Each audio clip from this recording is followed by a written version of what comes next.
Hello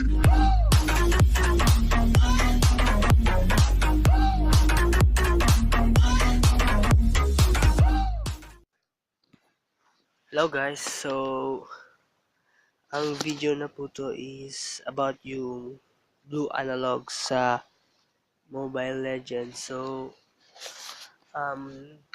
kailangan nyo lang po is itong app na to and yung file dyan sa link in the description. So, let's start.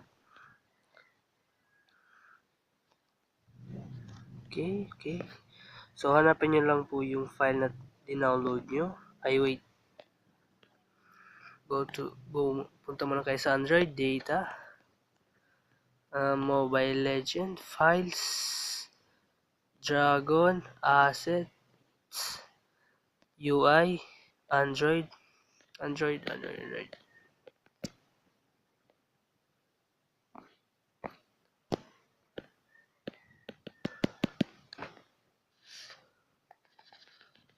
Tayo pumunta.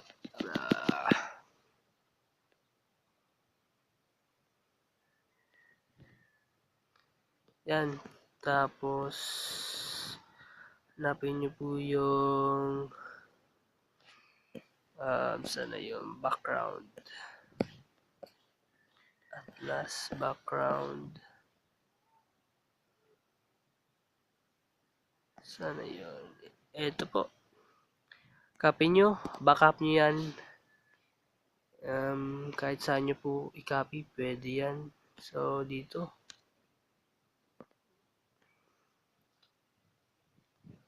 And hanapin nyo yun po yung dinownload nyo. Sana yun. Ito. Yung Blue Dragon controller. So, view. Copy nyo lang. Copy. Punta kayo sa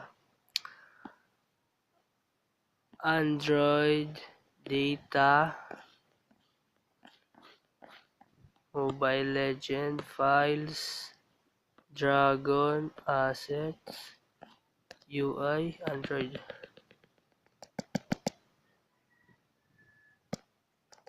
Bakit ayaw?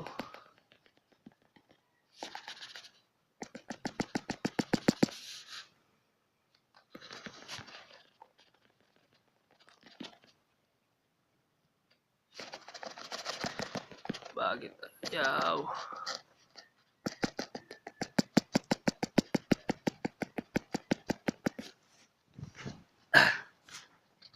So, okay, yun na.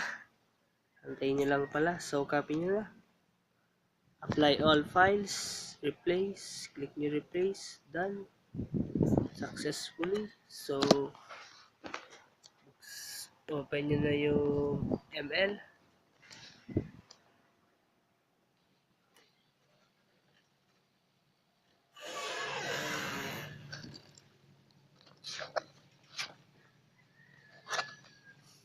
Antay na lang po tayo.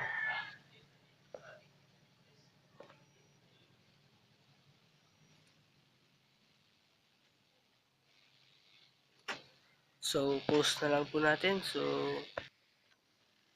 practice. The perfect combination of light and magic. Show Dragon for his... So, antayin na lang po natin.